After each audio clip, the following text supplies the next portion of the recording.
et 3 étages. Perle avant de tomber fange après sa chute. Il y avait une voisine qui s'appelait du nom gracieux de Rosine. Elle était si jolie, œil plus bleu que le ciel, bouche rose peinte aux vierges Raphaël, cheveux blonds coupés courts sur le front, longue boucle où le soleil mettait des reflets d'escarboucle. Elle avait 18 ans, un sourire perlé, comme au bord d'une fleur un papillon ailé, tintait sa mélodie à ses lèvres mobiles.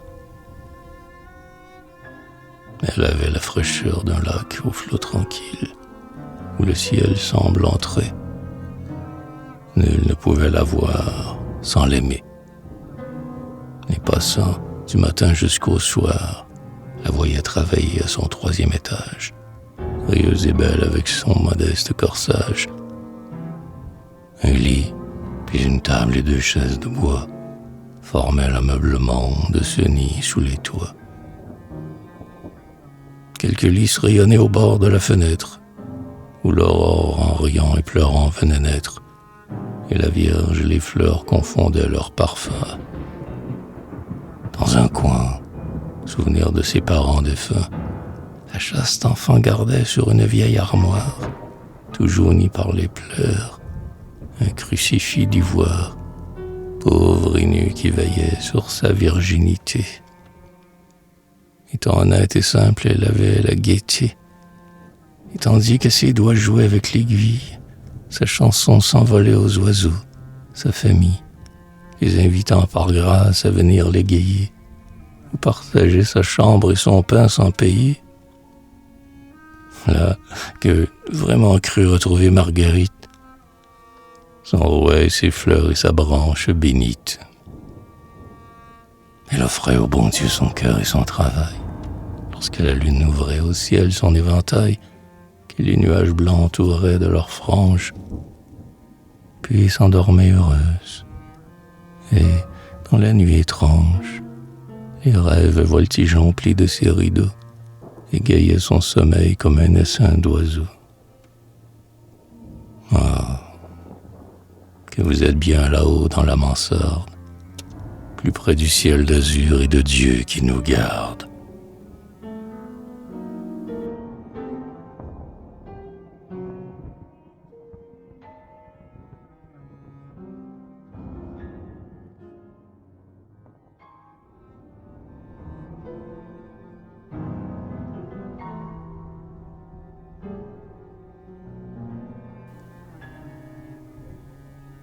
Mais hélas, peu de temps elle eut ce logis-là. Au retour de l'hiver, vite elle s'en alla. Pas bien loin. Elle vint occuper le 2e, un étage plus bas. Ce n'était plus la même. Oh non, déjà le ver se cachait dans la fleur, et l'oiseau gémissait aux mains de l'oiseleur. Pauvre fille, elle avait jeté son âme d'ange au vice, comme on jette une perle à la fange. Il faut pourtant la plaindre. Elle crut à l'amour, comme un aveugle croit à la clarté du jour.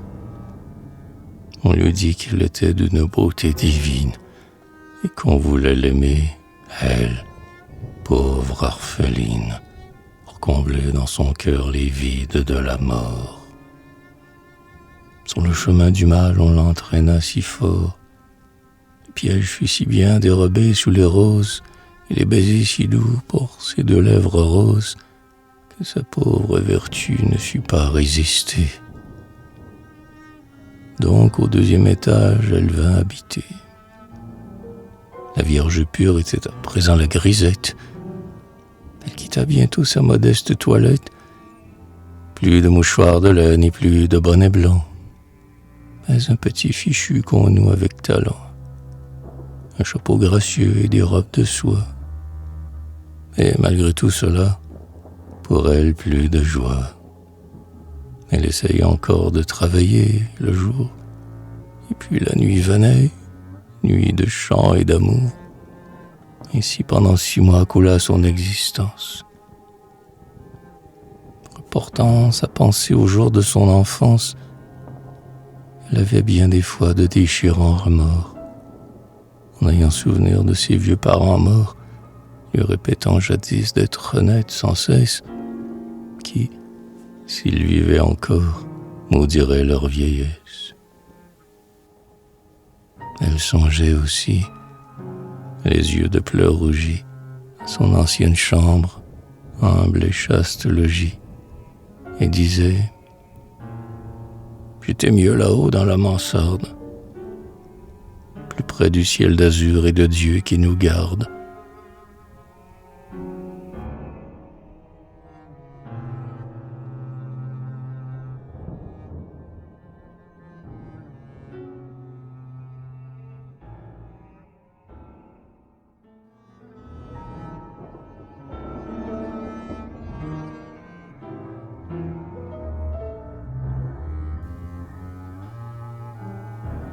Mais le chemin du mal est facile et glissant. Il faut pour s'arrêter un effort tout puissant. Rosine, dont le cœur n'avait plus sous la cendre qu'une faible étincelle, allait encore descendre. Elle vint habiter du second au premier. On avait fait partir son bon vieux mobilier. Ce n'était à présent dans ses chambres coquettes que lustres et cristaux, vases et statuettes, bois de rose ou d'ébène et meubles luxueux, de fraîches fleurs ornaient ses boucles de cheveux, l'or brillait à ses doigts, le sourire à ses lèvres. Il était loin le temps des remords et des fièvres, et des cuisants regrets qui rongent comme un ver. Cynique et froide ainsi qu'un démon de l'enfer, son cœur n'agitait plus ses ailes de colombe, enseveli vivant dans son corps, froide tombe. Folle grisette hier, courtisane aujourd'hui, n'aimant que par calcul, par haine ou par ennui, elle rendait hideux ce que Dieu fit sublime. Pour dorer la honte avec l'argent du crime, étalait dans la ville un luxe éblouissant. Mais les mères tournaient la tête en rugissant. Les petits enfants s'enfuyaient devant elle, tant son regard jetait une sombre étincelle. Son triomphe fut court, l'heure de Dieu sonna. Alors, rassasié, chacun l'abandonna, et la misère vint traîner son spectre avide au foyer où pleurait Rosine, le cœur vide. Bientôt son front pâlit sous les baisers jaloux, et les chants firent place aux accès de la toux. Sa marche chaque jour devint plus chancelante, son visage plus creux, sa voix plus tremblante.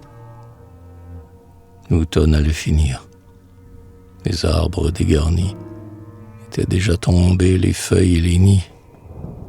Rosine, je le crus, resterait à l'étage. Mais un jour, en passant, je vis, contre l'usage, tous ces volets fermés. Et puis, 2 jours plus tard, par un ciel tout couvert de pluie et de brouillard, on l'aida pour venir jusqu'au rez-de-chaussée. Elle était morte, hélas, coupable et délaissée. En terre, on la porta, et pas un seul ami suivit son cercueil. Et moi, j'en ai gémi en disant: tant heureux, voilà dans la mansarde. Elle était près du ciel et de Dieu qui nous garde.